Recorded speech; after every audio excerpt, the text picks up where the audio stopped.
Welcome, everyone. Welcome back. Thursday night, thank you for joining us. We're in a little bit of a different location tonight. You'll notice no backdrop. We're in Gippsland.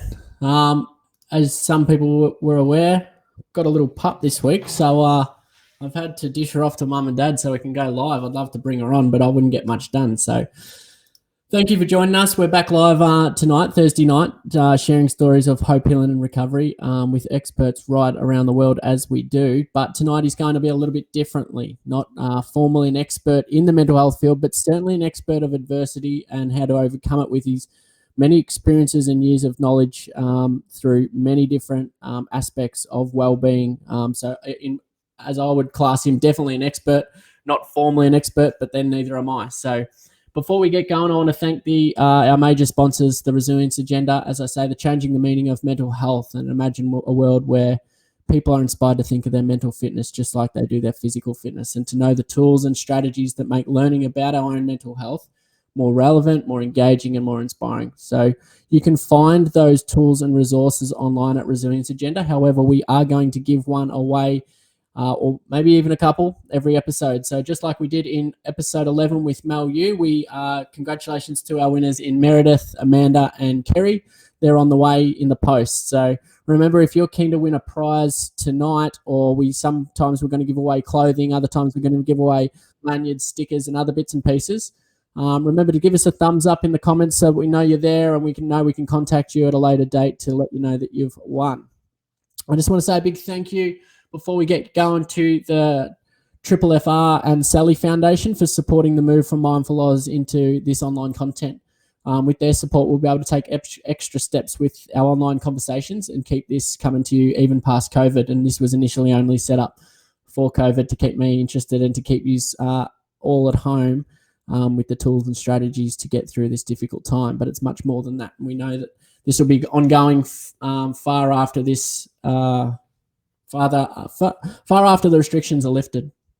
Also remember that these episodes with experts in their given fields who have a wealth of knowledge and experiences. However, these are just our experiences and should not be substituted for professional advice. So if you are experiencing suicidal crisis or worried about your loved ones, please contact Lifeline on 13 11 14 or Beyond Blue on 1300 22 46 36. On to our guest for tonight, which I'm bloody excited about. I thought that he was going to be joining us from Melbourne, but it appears that he's all the way over in LA, which we're stoked that he's given up the time to be with us. Andy McPhee is an Australian actor with an extensive career, both local and international.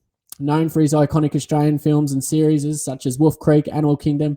He's got Pizza, he's got Wilfred, Gallipoli, and the list goes on. He's also starring internationally in major releases, features such as Disney's Saving Mr. Banks, Criminal Minds, and he's best known for for me, my favourite was internationally for his portrayal of Irish biker Keith McGee in the Sons of Anarchy series. And he's truly a master of his craft, an inspirational coach and mentor to some hugely successful individuals in Hollywood, including his son Cody, who is the Nightcrawler on X-Men, Dylan Sprayberry, who is an American actor known for portraying the young Clark Kent in the 2013 film Man of Steel, and Liam Dunbar on the MTV series Teen Wolf.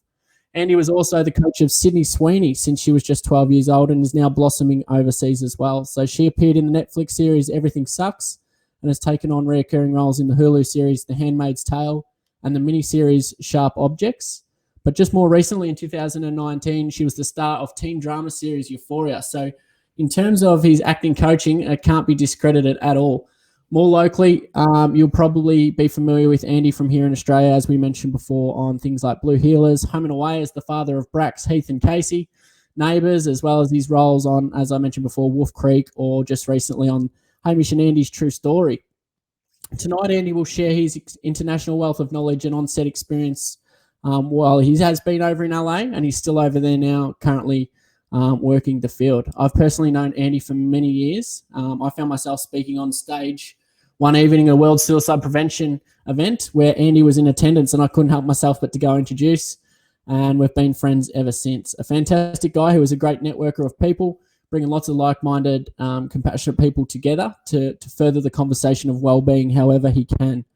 Either way, he's wearing our Mindful Oz merchandise or helping us connect and collaborate to other like-minded minds in the field. So he's a real champion of the Mindful Oz cause and one we're extremely grateful for. Andy, I'll bring him up. Your journey is quite remarkable, mate. Full of the ups, full of the downs. Hopefully everyone can see Andy in a minute. But like most journeys, mate, it's been through the peaks, through the troughs, and I'm a massive fan of both your work on screen and off screen, mate. The friend you are to me and the champion, as I said, that you are to Mindful Oz is quite overwhelming, and we're very grateful for that. So let's tuck into tonight, live from LA. We're very lucky. Welcome to Confined by Walls, Not by Heart, Andy McPhee. G'day, mate. How you going? Good, mate. Can you just hang on a minute? I'm giving myself an autograph because I actually loved everything you said about me. We might have you happy with that? I'm really happy with it, mate. You can be my manager. Oh, mate, it's as I said, everyone sort of says that when they jump on here, but I think it's I think we're not fully aware of everything that we've been able to achieve. And definitely when I was going back and prior to this episode, I like to go in and watch podcasts, read articles. I want to know everything about the person before I have them on as a sign of respect for the people that have given up their time for me and the Mindful Oz following. But going back and looking at your accolades and films and movies and voiceovers, I mean, geez, it's a quite extensive list. So I think you need to pat yourself and sign a few of your own autographs, mate. It's pretty impressive. Thanks. How you been? Firstly, most importantly, how you been trekking in COVID, Andy? Yeah, pretty good, mate. It's in here in LA. They're very strong on wearing masks, and you pretty much got to wear them as soon as you leave your house. You won't get served anywhere in any facilities that are open, like coffee shops. Only allow a few people in at a time.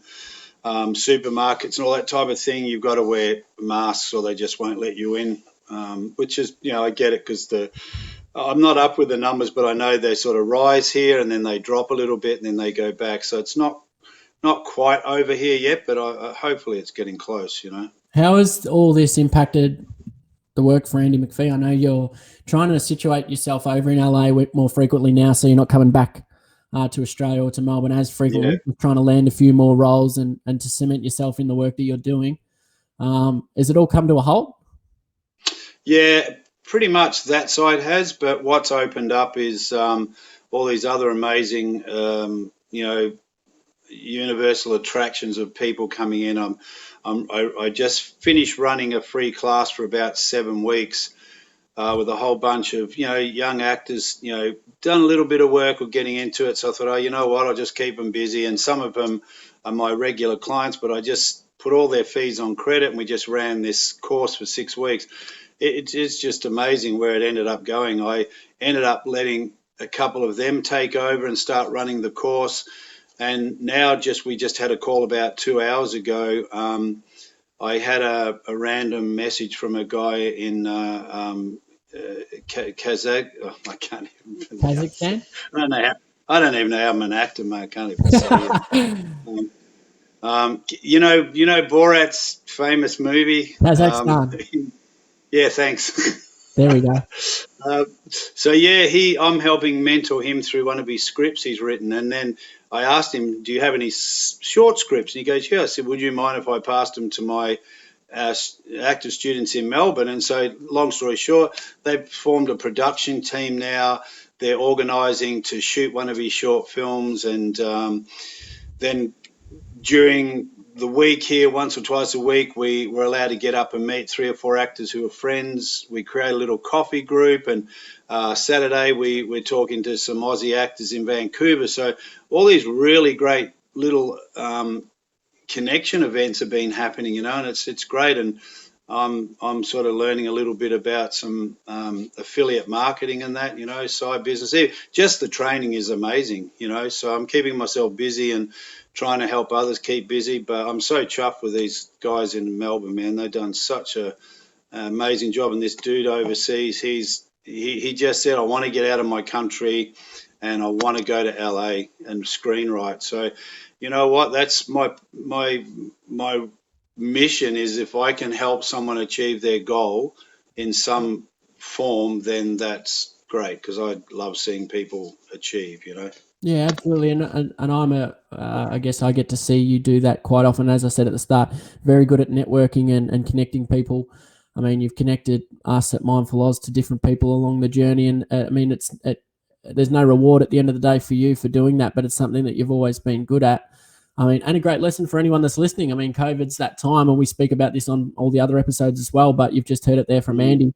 What an opportunity to connect a lot of the dots, to reach out and to interact with other people that you might not have. And so many positives that I can hear, Andy, that are coming from it. Your work's paused, but there's plenty of other things going on for you that will no doubt lead to some great things. Yeah, it's absolutely cool. Another guy in Africa I'm talking to, he's doing the same course I'm doing, and we had no idea we're doing it. We're just he just randomly messaged me because he saw me on another group, and now we're friends. So I FaceTime him, and then FaceTiming another lady in Miami who's a friend of mine. She's joined the Melbourne group. She's going to be part of this acting thing. So I love it. I love seeing people get excited over, supporting each other and helping. It's really great. Love that. And if we do have any budding actors tuning in tonight or listening to this at a later date, make sure you get hold of Andy. I know he's, as I said about Sydney Sweeney and Dylan, and he's even his son Cody as the Nightcrawler on X-Men. He's coached a lot of people to reach the stars. So a lot of wealth of experience and knowledge there. And let's tap into it, Andy. Your start of your journey. How did you even get into the acting? Was that something that was you, and what age was that? Yeah, going to that question, it was 38 when I started. It's funny because before you called, my journey was like, I don't want to drag it out too much, but I was a restless soul, I was a restless soul from the minute I can remember, 3 or 4 years old. I was a little bit of an angry kid, There's obviously things that affected me from that age. And, I remember just playing games. My imagination was vivid, like right through till 14, 15, still making make-believe games with my neighbours across the road in Melbourne where I lived. And I just loved being a kid. I loved playing, and I really didn't want to have any issues in life. I wanted everything to be pretty easy, So my journey was not doing well at school, leaving early, getting sacked from jobs, and ending up in the railways for 15 years as a locomotive driver. And I love that, really love that. But I still get restless, and I moved on again and created a whole lot of small businesses, scrap metal yards and lawn mowing rounds, pool lifeguard, bouncing, security, nightclub work. And it's just restless, always looking for something. And then I did judo for 14 years. And when I left judo, I went to pro wrestling. I've always loved pro wrestling. I used to watch Mario Milano on Sunday morning on World Championship Wrestling. My dad used to say, "That's a load of crap, that shit." He said, "What are you watching that for?" But I loved it. And then years later, here I am wrestling Mario Milano, who I used to watch on TV. And taking up that wrestling game was, again, like restless soul, wanting to – I always dreamed of being either a rock star, or I loved watching the Superman when I was 6 years old, the original Superman, and just always had these dreams, And then finally they asked for some professional wrestlers to do a commercial in Adelaide when I was living there for Hungry Jack's. And the minute I stepped on and did that, I went, oh, wow, I love this. And 30 years plus later, I'm still doing it. And it eased a lot of my restlessness, like it was obviously something was driving me. I'm a big believer in law of attraction, big believer in intuition. So it was a late start, but it ended up in that journey. So I love that, mate, and it's a great one for anyone that's listening to understand that you can put, as Kerry chimed in there, with super creative and proactive. Yeah, I mean, to be able to put your mind to always want to achieve and do more and be better, and to not let anything get in the way. However, I'm going to take you a little bit back, knowing your story. I've got a quote from you before in a conversation that we've had. I was a bull that was blindfolded. I didn't give a shit where I ran, who I ran over, and how much chaos I caused, until I ran straight into a huge brick wall, and I stopped to take that blindfold off and went, holy shit, look at the mess I've left behind. We might have just lost Andy, to be honest. I think we have. Well, this will be interesting. We've got to keep the wheels turning. Everyone, we've just got me. So if anyone would like to ask any questions until Andy comes back on, or questions for Andy, questions for me, I don't want to jump off and leave you all high and dry on a Thursday at 7:30. So if anybody has any questions for me or wants to anything addressed, while it is just me and I do have the microphone, poor you. So until we get Andy, if anyone has anything they'd like to share, do, or talk about, please just chime in the comments. Until then, I'm going to talk about what I've just experienced over the last couple of days, and that's productivity shame. This is something that I posted about. Oh, we might have Andy back. Here we go. Not yet. Here we go. I do have him back. Yes, there I am. I've got him back. Well, there you go. You don't have to listen to me tonight. We've got Andy back. Mm. Andy, as I said, that quote about you running blind into the wall and everything coming to a halt. Tell us more about that, mate. You don't take it wherever you want. As obviously, I guess everyone's understanding that I didn't just get Andy on because his face has been seen all over the world. He has an absolute story to tell, and he's been through adversities, but on his way to the top, like we all are. Andy, where do you want to take that, mate? That trail of destruction. Yeah. So where I'd like to start is at the current position now is like, as I just mentioned, working alongside you, having the opportunity to speak alongside you without the expertise of, guiding people who may be suffering depression, etc. But my journey has led me to meet the most incredible people, Mel, you, Troy Coward, yourself, and coaching people. Like I won't show you now, but my whiteboard here is full of poetry expressions and creating classes in China, talking to this kid overseas and mentoring actors. And it's just a massive mission and passion to support people, mentor people, and help them find that inner gold in themselves. That's where I am now, and I love it. A little bit less about me and more about the people around me. But as a young child, I was a pretty angry kid. I can't tell you why. I don't know. My parents were beautiful. My family was great, but yeah, we had issues like a lot of people. I obviously made something big out of a story of watching my mum and dad argue, and for some reason it affected me, and I was just an angry kid from the age of 3 years old up till well into my 60s.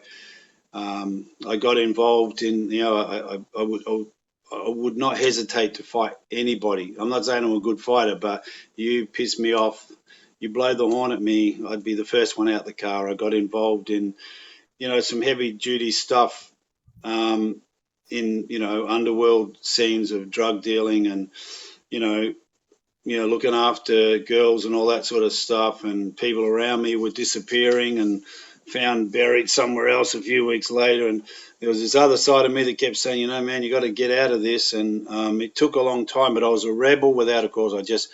I didn't want to be made wrong. I didn't want to be yelled at. I wanted to prove myself. So, I got tattoos and got all these identity things to prove myself. I was never that tough guy, but I was always searching for something. And like I said to you, like that bull with blindfold on, he just ran through everything, like smashed things, destroyed things. Then you stop and look back and go, holy crap, I've ruined relationships and, left people with a bit of emotional pain. And fortunately now,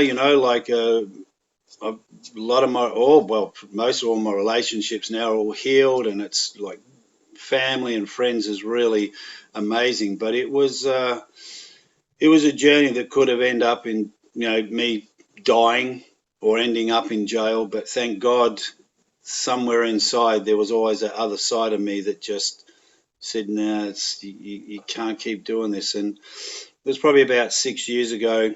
I finally, after another breakup, and I went and did it's not even a self-development or self-help course. It was a place called Landmark. They're international company, but I got to see who I was, why I was blaming people, and why I was so angry. Like, you couldn't even, if a cop pulled me over, I wouldn't even give him a chance to say anything. I would just look out the window and go, what's your problem, mate? What do I do?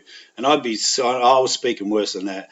I would be aggressive at him, or someone would blow the horn at me, or I'd be into him, it's just, it was just this. I didn't want to.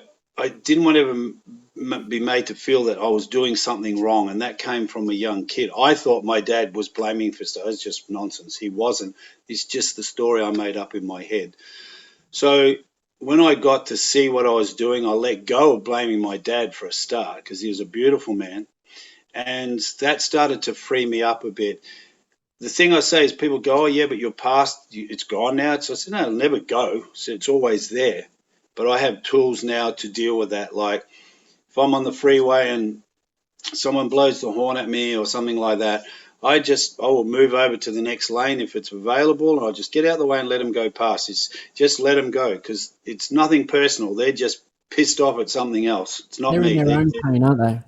Yeah, they're in their own pain. So I let them go and continue on. And I don't, if there's like in any courses I'm doing where I'm being coached or my integrity's out and someone says, "Hey, Andy, you're late. You're supposed to be here 5 minutes ago. Why?"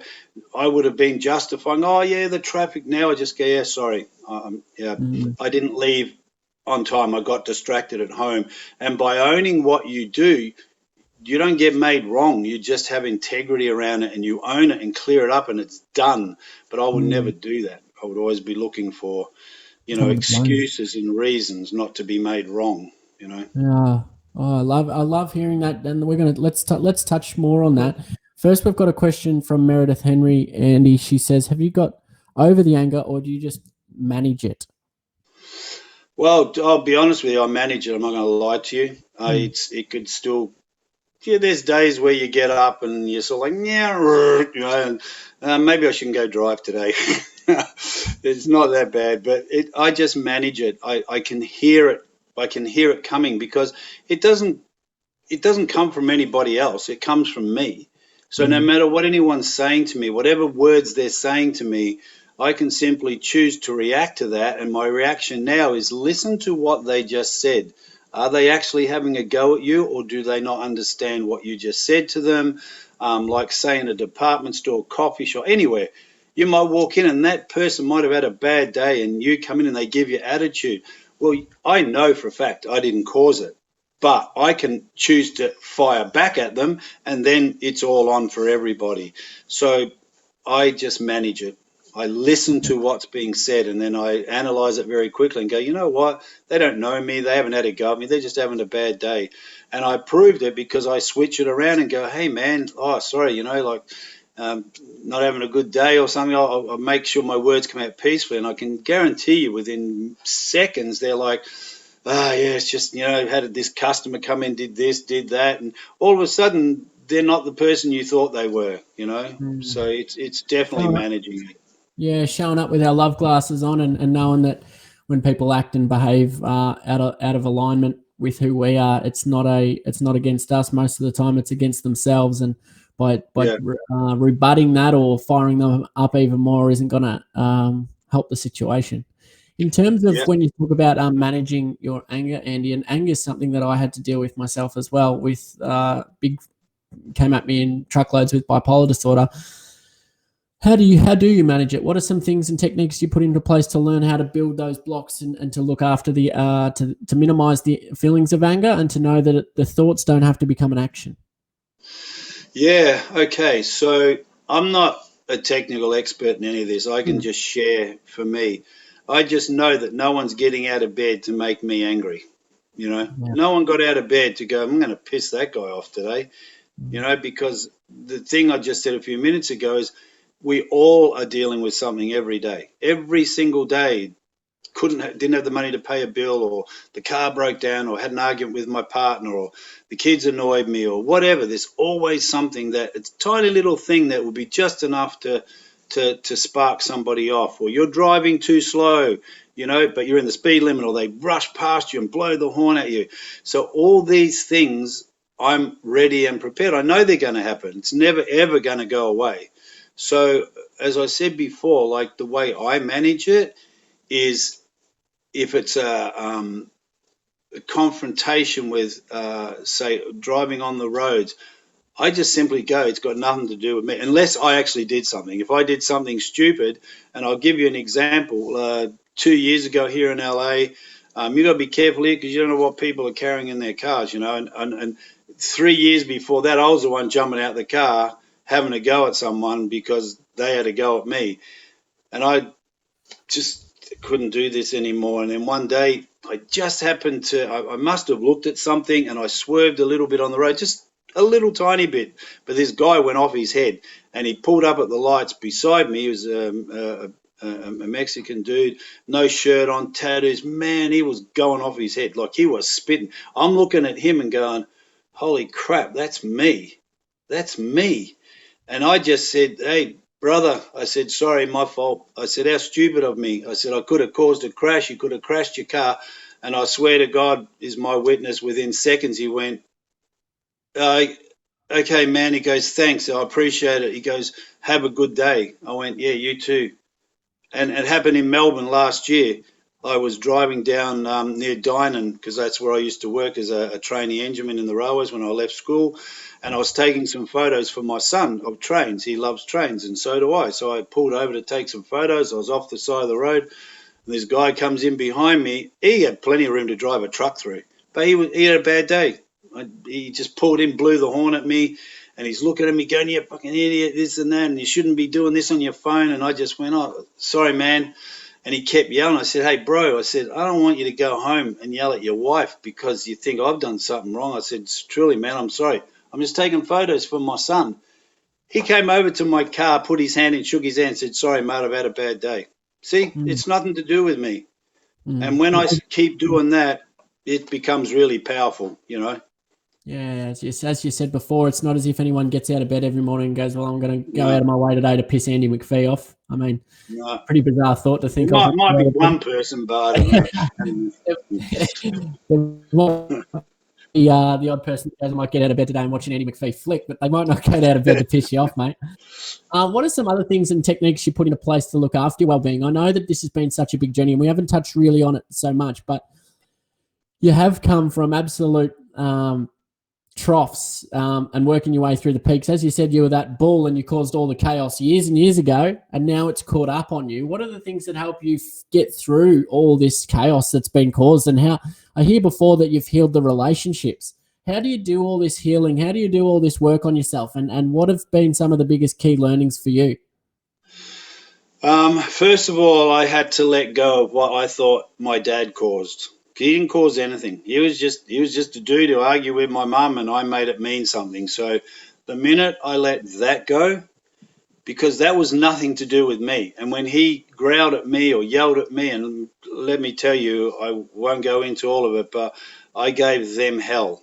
I gave them hell. I can't tell you how much pain I would have given my parents running away from school. How many times I ran away, I couldn't even tell you. 13 years old, I disappeared for 2 days. I took off to Geelong. I can't even imagine what that would have done to my mum, but I didn't care. You know, not didn't care about her. I just didn't care. I thought, hey, it's all right, I'm back. I'm okay. You know, I had no responsibility at all. So what I had to do was let go of that blame, and I did. I just forgave my views of what my dad, he's just another dude dealing with life and bringing up a family, which he did an amazing job. Once I let that go, I started letting go of the stories I made up of what happened to me, because nothing happened to me. You know, some people do have things that happen to them. I'm not making light of that, but my case, nothing actually happened. I was the problem because I kept reacting to everybody. I kept getting angry. My dad used to say to me, you're dogmatic. I have no idea what that meant, and I had to look it up one day. But he was right. I was, because I was always defensive. So I stopped being defensive, and one of the biggest tools I had is I started listening. I shut my mouth, and that's really hard for me. I shut my mouth and started listening. I listened to what people said to me. I listened to an ex-partner I broke up with a few years ago, and I went round to her place unannounced, and she sort of wasn't too happy, but, you know, she said, yeah, come in. And I just went there and said, you know what, for the last 5-6 years we've been together, I never listened to you. I've just made you wrong for everything. And she sat there for an hour crying, telling me all the things that I didn't hear. And that's exactly what happened. You don't listen to me. You're just listening to your own little voice machine ticking over. So the biggest tool for me was stop listening to my brain trying to tell and listen to what people are actually saying to you. And that's really helped me, you know. Is this a lot of stuff that's come from Landmark itself? Yeah. 100%, mate. And I'm not here to sell Landmark. I don't really care what people think about it because we all have views of different things. But I can tell you, I've had 25 of my actor friends do it, and their lives has switched. They don't. It's got nothing to do with psychotherapy, therapy, telling you to do things, write things down.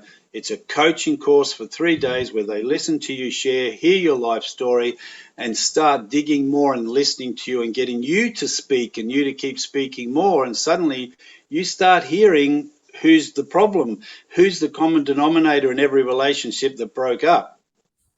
You know, like who's the common? It's not who's the common denominator. You're always there when there's trouble, so it's got to have something to do with you. So when I got that, you know, like, and it's not saying you're taking the responsibility of other people, because everyone's responsible. It takes two to tango. But when you're in every situation and it's ending up the same, you got to start pointing the finger at yourself. In my case, anyway. So it was in most cases. I think what you're saying is spot on. And before, like, one of the words, I guess, that rings home to me is the story in which we create about ourselves, and letting go of these stories and letting go of that story you had with your father. And I mean, the resentment that we hold there and that story that we create, that is just a power of our imagination, and we hold on to it, and it grows and grows and grows. It grows for so long. And it gets bigger. The stories get bigger all the time. They get bigger and bigger, you know. Yeah. But it's hard to lose to get out of that spot though, and take a step back and to realize that it is just a story. Well, I'll tell you something. You know, you just asked how did I heal the relationships. I just shut up and started listening to people. And I had, you know, one of my kids talk to me, I don't know, 6-7 months ago, and she just said to me, "Hey, Dad, you know what?" And not that I was ever abusive to my kids, but they were there when I was getting angry, you know. And one of them said to me, she said, "This is so good, Dad." She said, "I can say anything to you and you don't even react." That was the biggest win for me, to hear that. She said, "I can say anything to you and you don't react. You just listen and we have a conversation." And that's where the healing came in. Just stop reacting. Listen. You are responsible for what you say and do, or other people are too. But if you start acting responsible, people see you show up differently. And I started showing up differently, you know.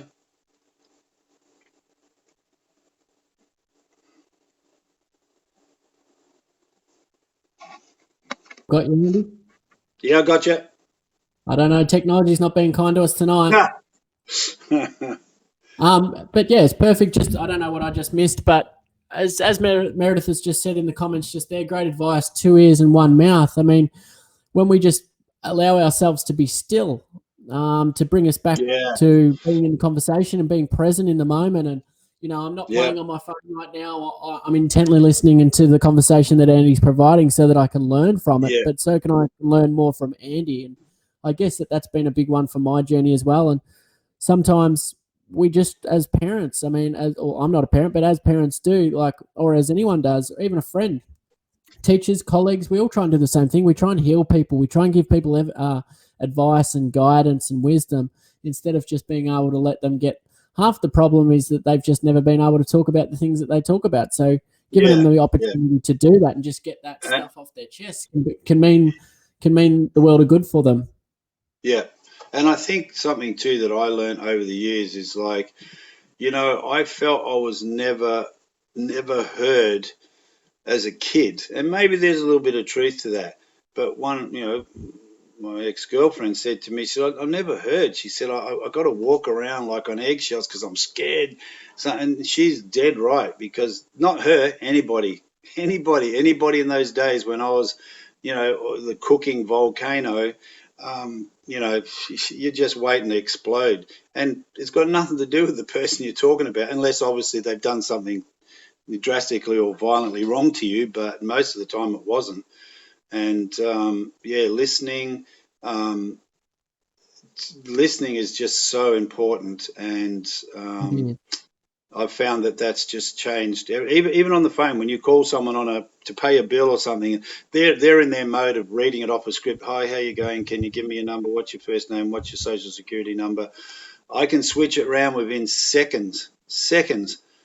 Once they've got over that, so I'll just say something to them that's they're not ready for, like, hey, how you doing? Have a bit of a joke. Next thing, bang, we're on there talking for 10 minutes, having a laugh. Because It's because everybody's dealing with it.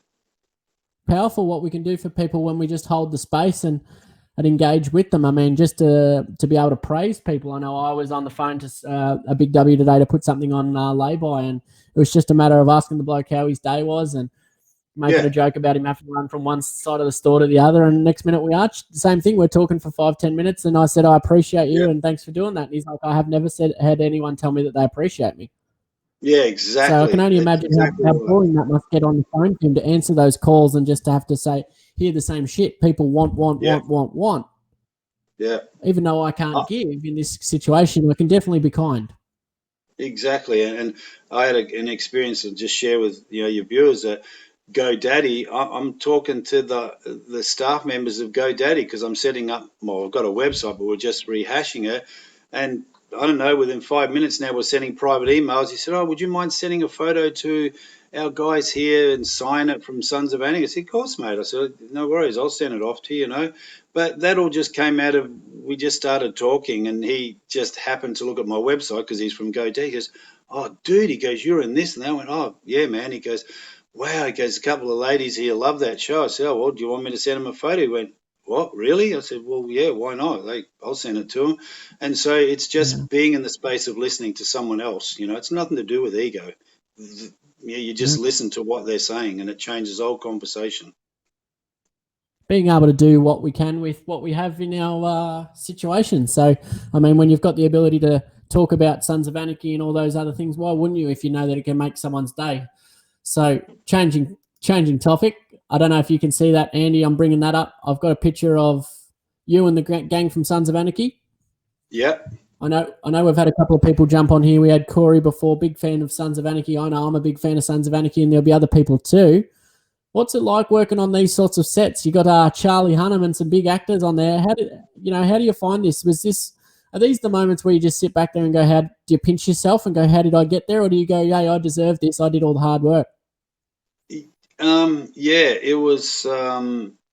It was again intentional. And what I mean by that is it was a great experience. Trust me, they're all really, really great guys. And when I first came to LA, whatever it was, 12 years ago, I was driving around with my son and his manager, and I saw a poster on a bus stop that said Sons of Anarchy in the patch, because I've hung around with outlaw motorcycle clubs most of my life. And I saw a patch, and I went, what's that? And he goes, it's a new TV show. Just started season 1, Sons of Anarchy. I said, dude, I want to get on that. I said, I need to get on that. I said, I love bikes. I love all that stuff. And I just kept putting it out there, and I had 2 or 3 auditions over 3 years, and then finally, bang, hit that audition and got in there. And it's like I said, I personally am a big believer of law of attraction, and what you want, what you think, you will get.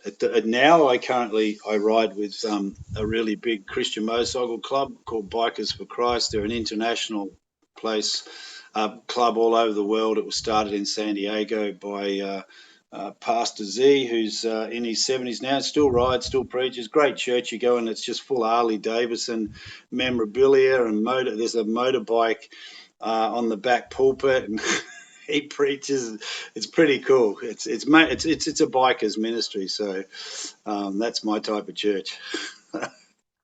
You play a lot of these roles where you are the big bad tough guy, but I guess it was something that you were just come naturally for you in that past sort of life. I say past life because it's something that you've left behind.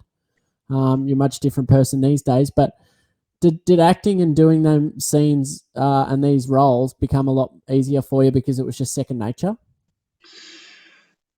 Yeah, I sort of had a little bit of that in me, Yeah, I've been in situations in my real life back years ago where a couple of those situations were pretty close to that, guns and warfare and stuff. And like I said, I'm not tough. I'm not even saying anything. That's the last thing I'm saying. I'm tough. I'm not. There's a lot of guys who are better men than I were, and they were tougher, but they weren't assholes. I was a little bit of an ass. I was always trying to prove something. And I've still got a lot of great friends, in that world, and a lot of them amazing people, fantastic people, but. It came close to the core. Like when I played in Underbelly, the very first role in Underbelly, I actually knew the guy. The guy I was playing, I'd known him for 10 years, and that was a bit of a interesting. As soon as I read the script, I sort of went, "Oh, crap! I know this guy." He wasn't involved in clubs anymore. He was kicked out. He was in jail. He's a bad dude. But I thought I better go ask some people. Would you mind? Got this role. I got to play this guy. They said we don't care. He's not with us. It's fine. He's gone. So a lot of it's come close to the core. Too close. Yeah, it sounds like it. But not I know a anymore. lot of people. Yeah, absolutely. And I've been on the back end of seeing the different person that you are now. I didn't get to see that person I mean, I've only seen the nice, gentle, and kind version of Andy, which I'm very grateful for. But a lot of these movies, mate, like you've done some huge roles. Do you want to talk to us a little bit about the acting world, the pressures that come with that, and how you overcome some of these things? As I throw up some other photos of other roles that you've had. Yeah.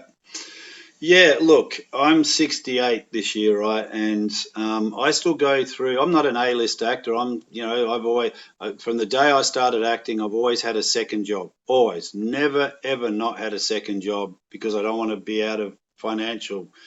I've got to have money. Got to have money in the bank. So it's a fantastic business, and I love it.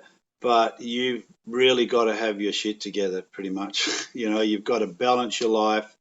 You've got to make sure you're putting money away. See, my era now is changing from playing those sort of roles, the tough guys, to the sort of roles you've stuck up there, and more gentler roles. Like now being smart, I'm getting older, so don't keep trying to play that tough guy. I'm tired of him. I don't.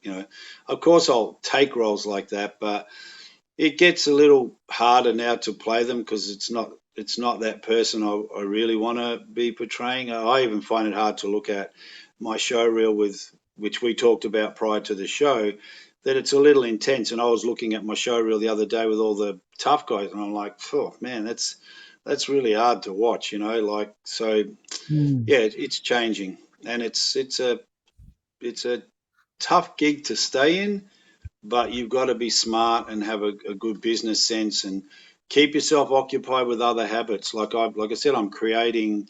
And I'll show you. I'll just flip the camera around.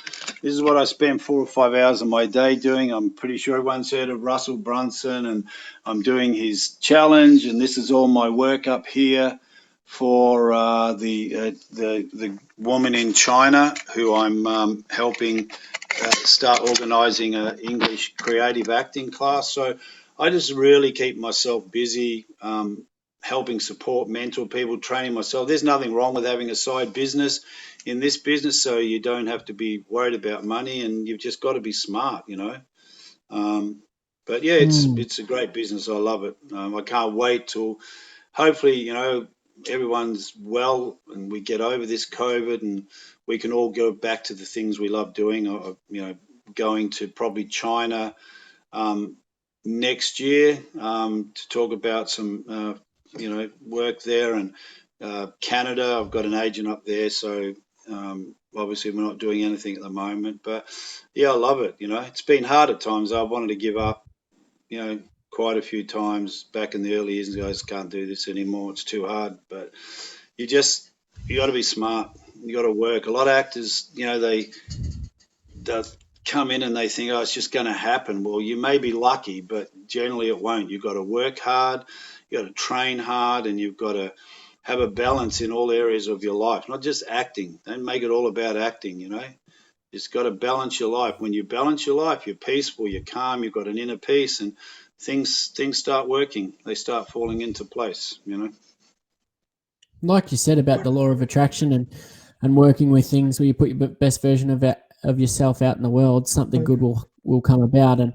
it doesn't matter that you're 68 years old. There's always going to be roles that'll suit you, providing that you're putting yourself out there in the right light and behaving accordingly with your values. So, I mean, as you said, you're trying to keep the wheels turning all the time, and it's a tough industry to break into. It's always a tough industry to stay in, even though you've landed those huge roles. But as you said, you're trying to keep the wheels turning at the moment, working in different ways. Where does the drive and energy come in Andy McPhee to keep the wheels turning at 68 and to make sure that you're still putting your best foot forward and coming up with new ways to reinvent the wheel for yourself? I know you said to me off air before that you're doing some new training and coaching and different things like that and development. Mm-hmm. Where does the energy and drive come for at 68? I tell you straight up where it comes from.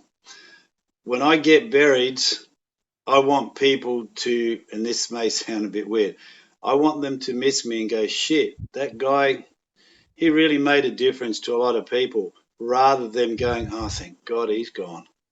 That's, you know, I want to make a difference to people, mate. Like, you know, I watched a funeral yesterday online with a friend of mine from the railways.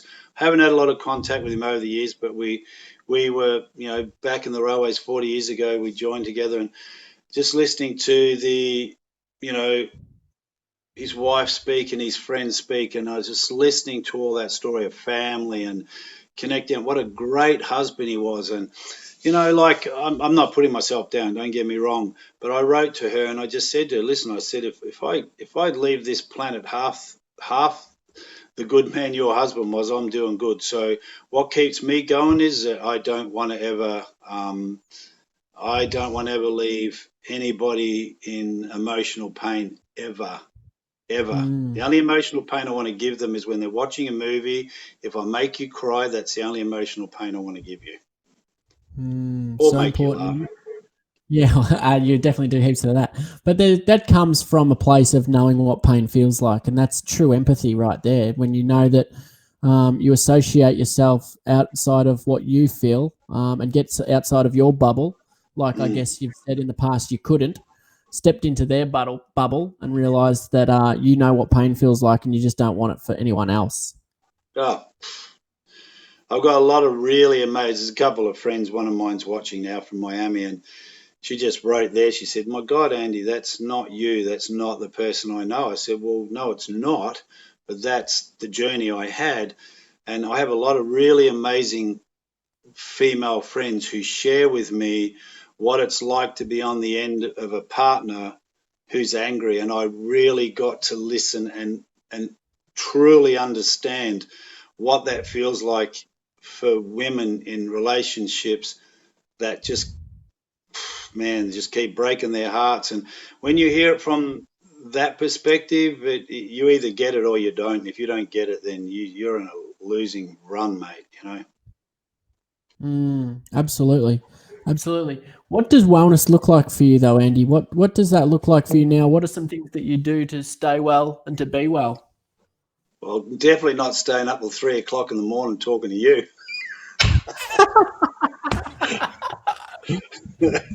That's probably one of them. 3:21 a.m. exactly now. I hope everyone's grateful at home having you on. As the camera's gone blurry, here we go. But yeah, no, definitely, mate. Looking after my health, eating properly, training every day, whether it's home exercise, yoga, walking, drinking tons of water, time out for my, you know, my study with my faith, and, you know, connecting with friends, just keeping my physical mind, body healthy, safe, you know. And we've lost Andy. That's the second time tonight. Technology is kicking me in the guts.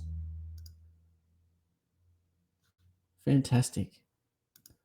We'll give Andy a few minutes to get back on. This is the beauty, and this is why we don't want to take our content at Mindful Oz online. This is why we want to keep operating in communities with the people right in front of them. Trying to connect with Andy over in LA. This has been fun. Does anyone want to send in questions? Andy will be back on in a sec, no doubt. Has anyone got any questions for Andy? Here he is. He's going to jump back on. Take 3. Have I got you back, mate? It's just probably the phone's going, what are you doing, mate? It's 3:30 in the morning. I don't know how much you missed of that, but I forget what I even said. So I don't know. What'd you ask me? No, that's all right. I've written down a point. I've wrote down a point just here. You talked about your time out. How do you spend your time outs? How do you do Andy time? Oh, mate, truly, this sounds really lame. Apart from a bit of yoga here and there, I love walking, but my time out, and it's been something I've loved doing all my life, is just do nothing. I sit on the bed, mate, and watch Netflix. I truly do. I just watch movies. Takes me out. I love it. I love it. Love it. And we've noticed from your social media and things like that, like you said, with your kids, you love watching the trains, and there's a lot of mindfulness and stillness involved in that. Yeah, I love trains. A lot of good practices of stillness. Who's been the best help and support on your journey? I know that you said you've been we've experienced that you've been into the highs and lows. Has there been someone that stands out to you that's helped you on this path? Yeah. Again, I hope this makes sense. Okay. Sam Greco, I'm sure if you Google him. Yeah, well, you met Sam. Sam was a part of that as well. When I was on Wentworth a few years ago, and again, I was going through this breakup, and I actually texted Sammy and said, hey, man, I'm in Melbourne, love to catch up. And next day on set, he's in the dressing room. I go, what the hell? What are you doing here? I go, no one to catch up with you, but I didn't want to catch up that quick, right? And that's dangerous saying that to a guy like Sam, being the next K1 champion. World champion. He's both arms are my both arms are his one arm. But anyway, we just started talking. He said, how's things going? I said, oh, you're good, man. I said, yeah, well, maybe not so good. I said, a bit of a breakup. He goes, oh, I do a lot of mentoring, coaching, and a lot of relationship work. And you know what? He said to me, he gave me one question to answer. And he said, Andy, I'm going to tell you something. He goes, since I've been talking to you, everything I say to you, you know. And you're going, yeah. He said, but you're actually not doing it. And I said, yeah, I know. He goes, he said, you're going, yeah. He said, but you're not doing it, man. Your track record proves that. And I went, yeah, you're right. See, that's the part of being with a friend you can trust. You just take it. You cop a slap on the chin, man. You got to deal with it, And he said, I want you to go home and I want you to text me tomorrow. I want you to tell me who you are. And I went, oh, God, you could have given me an easier question than that. And trust me, I didn't actually send it to him the next day because I actually didn't know. And he said, that's the problem. You don't know. And I didn't know. And it's a really difficult question to ask yourself, like, who are you? Like, who are you? And I think after a while, a couple of days later, I said to him, Sammy, you know who I am? I'm someone who just wants to create peace and calm in whatever circumstance I'm in. I said, I don't know if that makes sense, but that's what I want because it's what I don't have, And he said, that's a good start, man, So it was so true, isn't it? Yeah. Sorry, mate. Yeah. No, you got to. You don't have that inner peace, man. You're just going to keep fighting everybody, Yeah, it's also if you don't know where you're going on your journey and you don't know who you are, you're going to get lost. And so many people don't understand if I was to sit there and ask so many people that will watch this at a later date or even tonight what your top 5 values are, how many of them would be able to tell me what their 5 values are and reel them straight off the top of their tongue? So without knowing who we really are, how do we align that with our behavior every day? How do we know if we don't know where we're going, where the next step is? Yeah. And that's where I think a lot of people, like you said, Andy, get to the place of feeling lost and feeling a sense of worthlessness and all these other things that cause the depressive symptoms is because we don't actually understand who we are. So we're not living in alignment. Yeah. And look, I've had moments which I haven't mentioned or shared here, but I had moments in my early years when I broke up with my first marriages, and that was it. I didn't want it to go any further, and I know a lot of us, unfortunately, some people go the whole road, and unfortunately, they take their own lives, and um, it's terrible, and a lot of us go through that darkness and depression. But one of the biggest things that I've learned in my time is you've got to have an outlet to express. That's really important. And I think creative arts, don't even talking about acting, but just creative arts in the process of expressing with writing and poetry and art can be a wonderful thing to help alleviate some of that pressure. But the other thing is you got to ask for help. If you know how you're feeling and something's not right, you just got to reach out. There's nothing wrong with asking for help, but that's sometimes people don't want to ask for help, or they think they can't be helped, but you can be helped. You can. It might take a while, but you can be helped. Oh, absolutely, absolutely. This is going to sound like actually we're going to fire over to these questions here, Andy, before I get into mine. There one there. How do you open up a partner? Like, my partner won't talk, but he's rumbling with anger. How do I open him up? Is one of the questions coming through. You got any advice for that, knowing that you were on the other end of that, Andy? Oh yeah, I have to be careful what I say because I actually don't know the situation, but I know being an angry guy, for me personally, the ego and that thing in you, it's so hard to let go of that. It's so hard. And one thing that I think I can be pretty confident in saying, and you would probably know this, whoever asked the question, that he's not dealing with something that's happened to him as a young child, teenager, whatever, I don't know. But something's definitely in his past that he's just not dealing with. And look, my track record of broken relationships, there was no difference in any of them. None of them. Zero. It was the same thing all the time. Same thing at work. Same thing in the railways. Everywhere. It was the same thing. Me exploding without rationale. Like, there is no.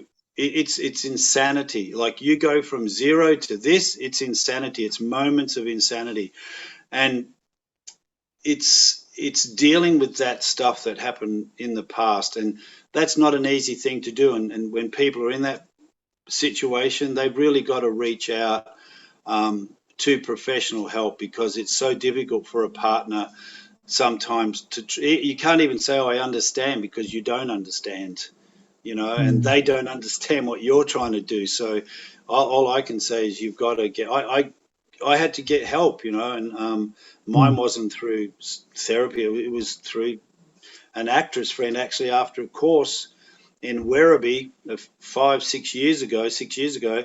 She said, oh, blah, blah, and we're talking. I said, oh, how's things? I said, oh, yeah, good. I said, oh, no, because it was the same time I did Wentworth. And I went, no, not really. I said, broken up. And she just said, you know what?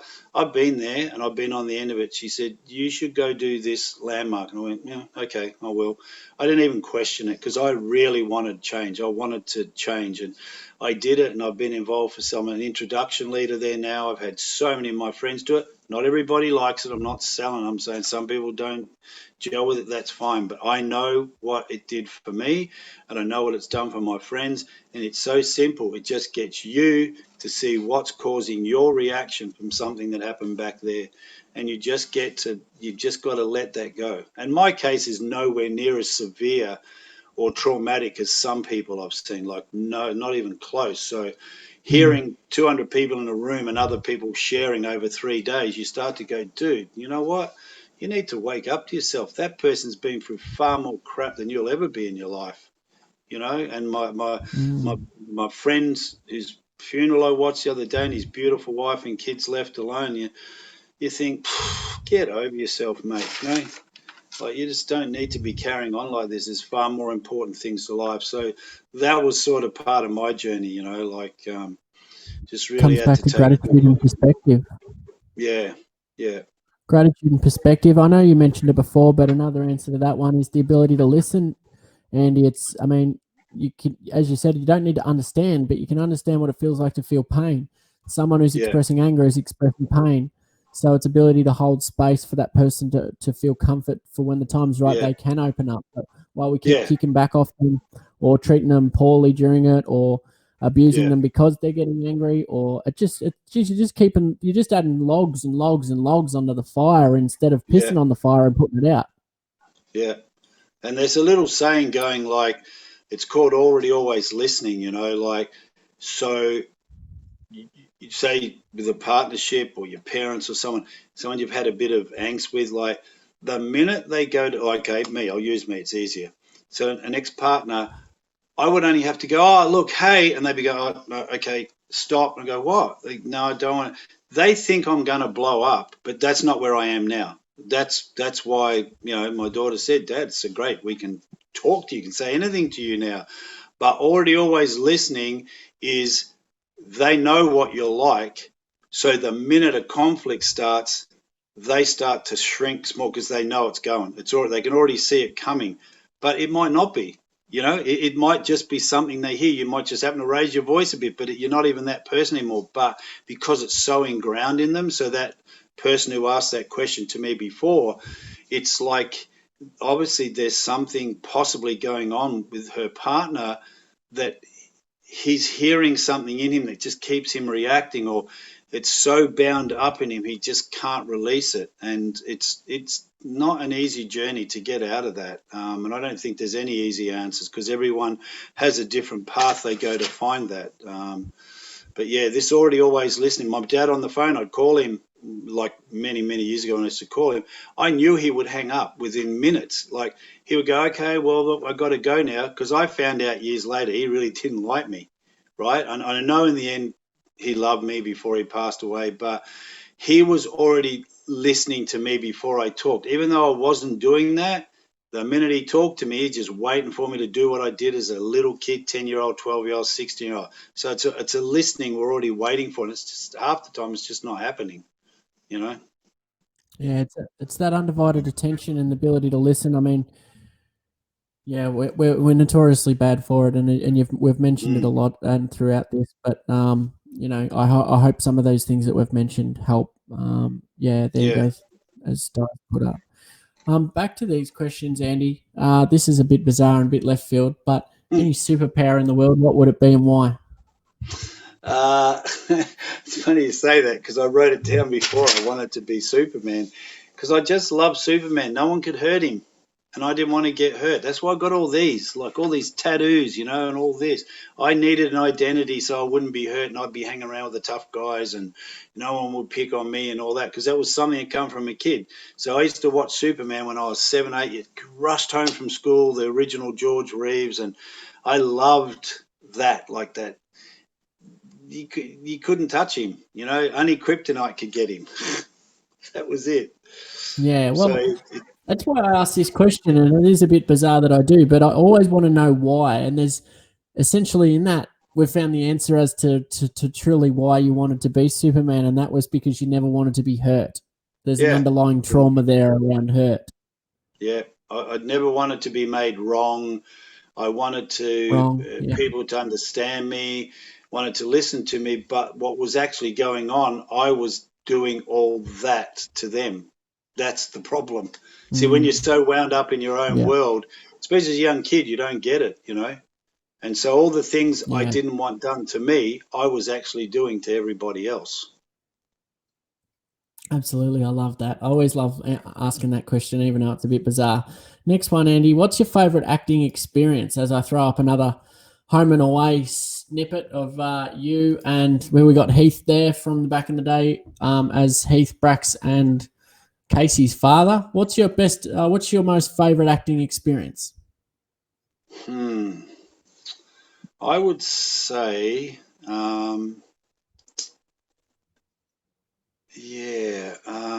Geez, that's a hard one.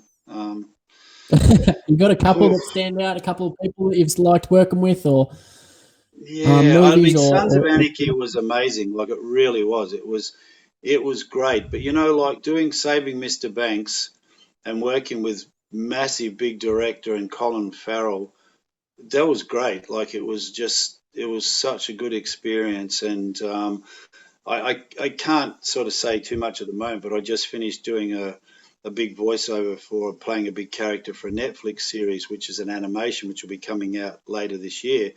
But that was fun, like the fun Right. of not being in front of a camera and all of us in the room playing these characters. So, um, Pirate Islands, there was a series I did probably 20 years ago, playing a pirate. That was just great for 6 months on that. It was fun. See, you can see with the earlier story I told you I was a rebel without a cause. Like I had so many different jobs in my life. I tried so many things. And now finally when I got to act, I could do them and there would be no harm beyond that. You know what I mean? So whatever was driving me to keep moving, running, changing jobs, I got to play all those characters that I was trying to play in real life. I got to play them as an actor, and then I got to discover more about me. So, which is I love teaching and coaching and um, all that sort of thing. So yeah, it's your journey when you look back, when you can sit and have perspective on it. It was always going to be an actor without me knowing, because I was always telling stories. I could get out of trouble in school that quick. I could come up with a story, and my friends, I was talking to one of my friends, I've known him for 50 years. He used to say, man, you could come up with stories and get out of trouble, you know. I would, one year my dad said, you better pass school this year, third year high school. So I memorized everything. I memorized every single subject. I studied maths and I passed nearly 95%, 100% in everything.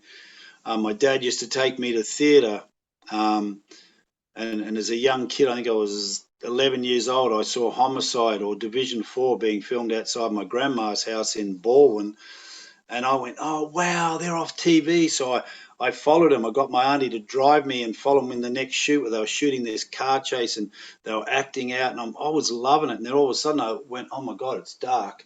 I could have walked home. It wasn't far. It was a 20-minute walk. Back in those days, no one cared. But I had well, I'll just say it straight, I had the balls to go up and do it. I wasn't afraid.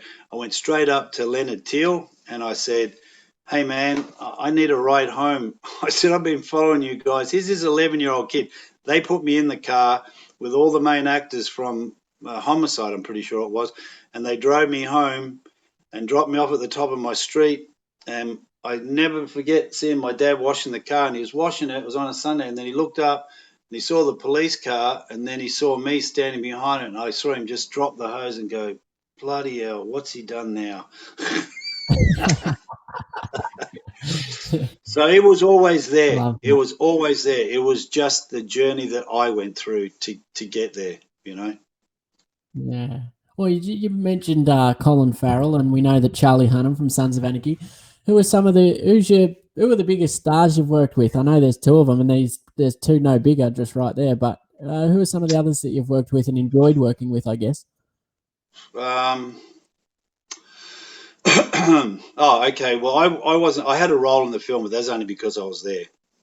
When I was coaching Cody, we travelled around the world for nearly 10 years, and um,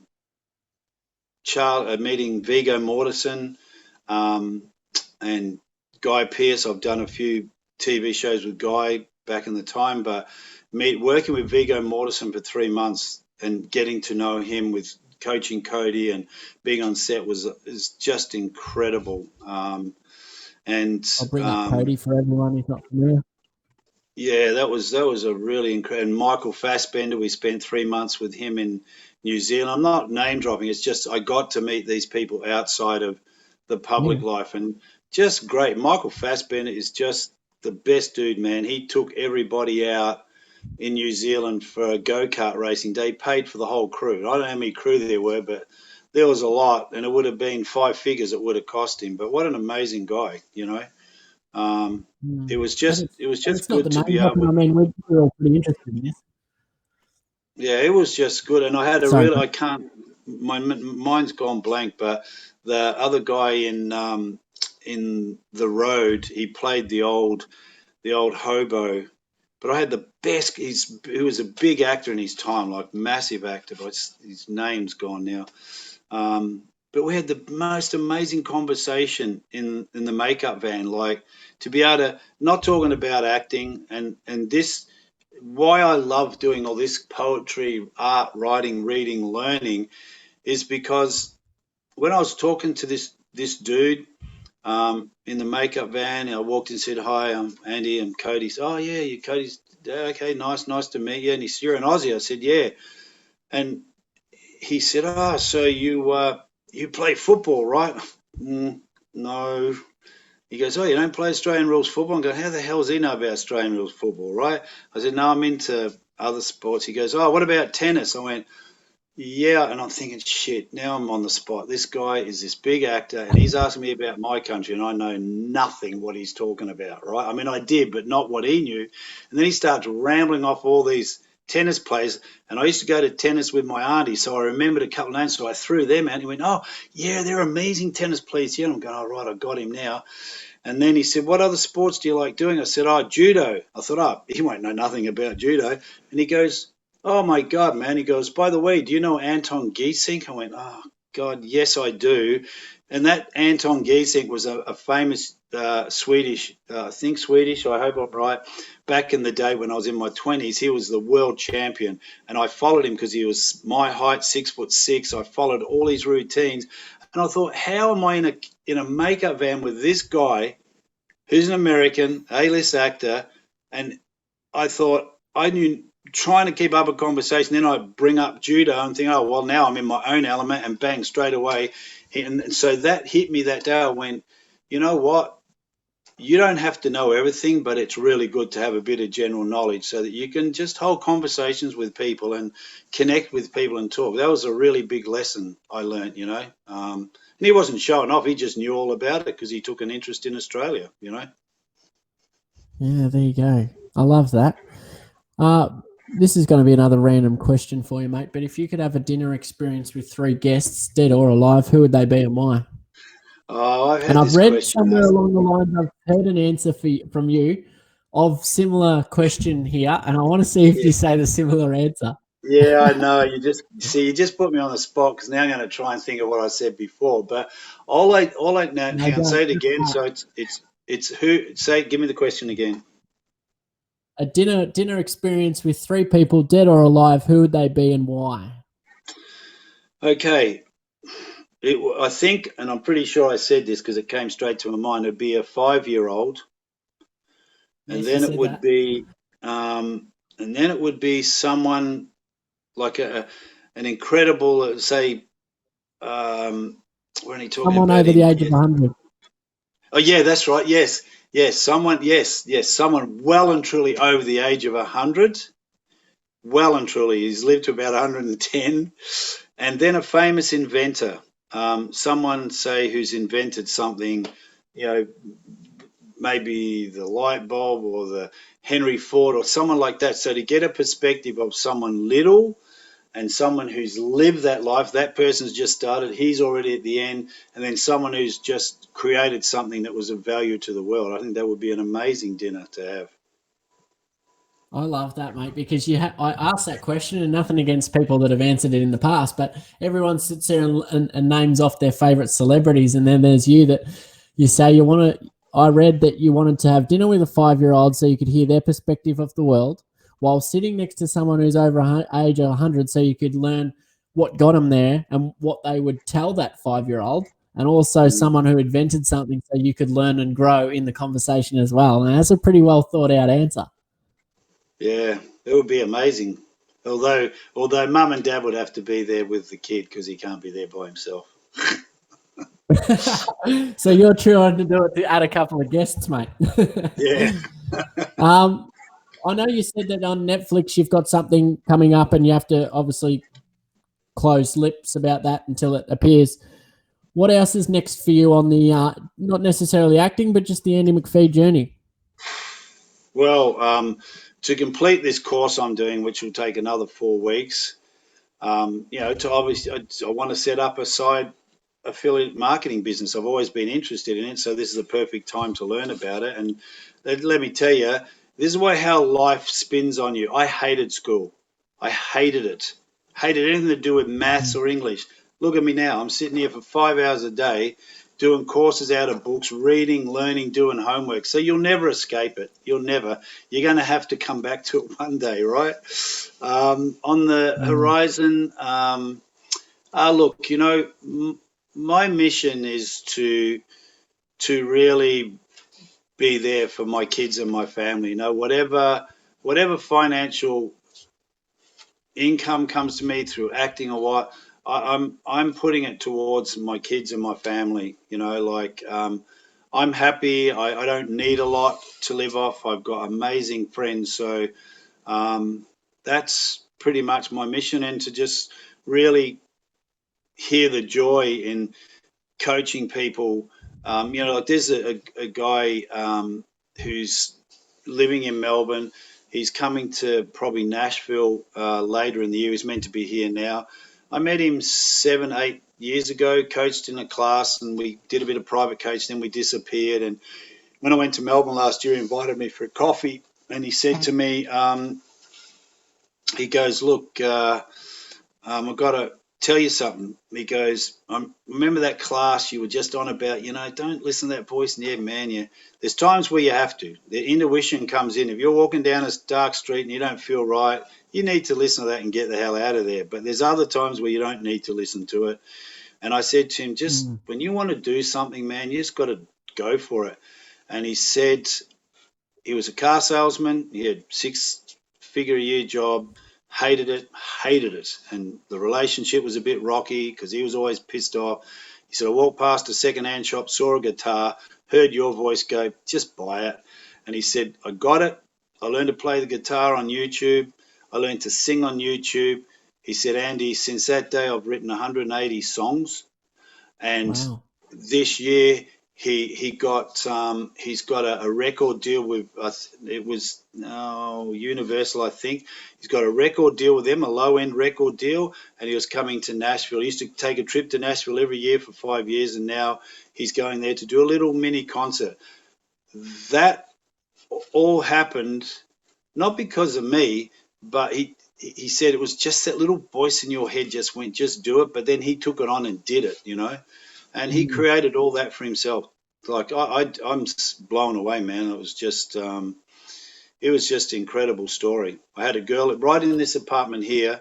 I was teaching classes for 4 years, 3 or 4 classes a week, and I had one girl in the class who now has, I think, 4 or 5 books on Amazon. She met her boyfriend of 7 years now. They've been together in my class. She's an Aussie, he's an American.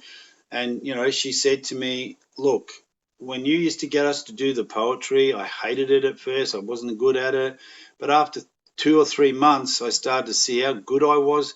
And I really started love writing. So she quit acting. She just stopped and started writing her own blogs and her own network stuff. And then I met them last year, and she said, it's incredible, Andy. I've had 4 books, 4 or 5 published on Amazon now. See, I love that. I love people getting that inside them somewhere. Some people are happy to just 9 to 5 have the family. There's nothing wrong with that. But if you've got this itchy feet, like I had, a rebel running from, you said before, standing still. And I've had, a partner tell me, you need to just stand still, man. And that's where I am now. I'm by myself. I'm not with anyone. And I had to come to a standstill so I could get perspective on life and myself and see what my purpose really is. And my purpose is, what I love is coaching people, teaching people. I love acting still, but I really love that side of it, seeing people just go, oh, my God, I just did this, or this kid overseas and, with his script, helping him go through. Someone who's terrible in English. It was horrible, still can't even spell properly. And here's me helping him today fix his script up because obviously his English is not the best. Like those things you say back when you're a kid, I hate this, I'll never do that again. Good luck with that. Because it will come back again one day, somewhere, somehow. Yeah, absolutely. Well, as you said about the stillness and what a time it is, and I've said this on many different episodes, what a time it is to pause and reflect and get used to being bored. I mean, that's where the magic happens. That's where our mind slows down. And only when our mind slows down can we grab the thoughts and deal with them rather than let them escape us, knowing that all our thoughts are action signals that we need to do something to improve or to better ourselves or to help the people around us. So as you said, it's a huge one, and it keeps coming up. It's no secret that it keeps coming up in every episode because it's something that every single guest we've had on has had in correlation with themselves as being able to slow down, pause, and reflect or connect. So, Andy, I wouldn't be doing any of this now and I'm not saying COVID's a great thing. It's not. But when you're in adversity, you've got to find something. And the stuff that I've created in these last 6 weeks would never have happened because I was too busy on the run again, you know? Yeah, absolutely. I think it's been, as you said, it's not great by any stretch of the imagination, but this is an opportunity. This is an opportunity in itself, and it's something that will never come around probably again in our time. So, hopefully not. It'd be an absolute waste. Yeah, hopefully not. Cross my fingers and touch wood. But I hope, what a waste to get out the other side of this and realise that we didn't use that opportunity to better ourselves. I know, people. Yeah, and hopefully people will connect up more with each other and understand each other. But I know it's never human nature's human nature, but I just hope there's a big change in all of us being a little more patient for simple things like on the road. Like we're all in this shit together. You cracking at him. Hopefully little things like that change and people start to get that we've just all been through this together. We all suffer in our own way, and this is an equalizer. So I hope there's a big change in that there's a lot more empathy and compassion and respect for each other as human beings, And I was going to say something before, as children too, probably why I said about those 3 people is young kids don't get hurt a lot, I'm not saying 100%, but it's always don't do this, don't do that, don't be careful, don't go out here. Like sometimes, and I've learned this in a lot of where I've been coached, if you actually listen to young people, young children and teenagers, man, they got some pretty cool stuff to tell you. But a lot of times they get shut down, and we're the cause of that sometimes by just not listening because we're too busy in our own fuzzy world with all our bubbles bobbing around our head, So that's something I've really learned to do too, is listen to younger kids and hear their view of the world, because they've got a view. Oh, absolutely. And that's the joys that I get out of doing the things that we do with primary schools. It's kids show us the true meaning of life. It's to have energy, to have bounce, to create, to have imagination, and to not give a shit about what everyone else around you thinks. Yet as soon as we get older, we lose the ability of all those. We have a disconnect between all of those things. And all of a sudden life becomes hard and stressful, and we wonder why. Yeah. We go back to believing in ourselves, being ourselves, and learn to love ourselves again like we did when we were kids. That's pretty much sums it up for me, is like I just never wanted to grow up. That was pretty much it. I just did because it was so easy. It was more fun being a kid, And that's there's a reason Peter Pan never wanted to grow up, Andy. Yeah, I think it backfired a bit because I lacked a bit of maturity and responsibility. But oh well, that was my journey. That's the way it was. Well, in turn, on the back of that, what would you tell young Andy McPhee? If we had one sentence, two sentences, what could you just tell him just to remind him? What would you tell him? Or one little kid out there that's going to maybe see this through mum and dad in the next couple of weeks, what would you tell that young player at home from the words of Andy McPhee? Well, what you just said then before you said that was, I'm simply just going to say, if I was talking to Andy McPhee, I would just say to him that your dad loves you and he's not trying to make you angry. He just wants you to grow up safe and healthy. A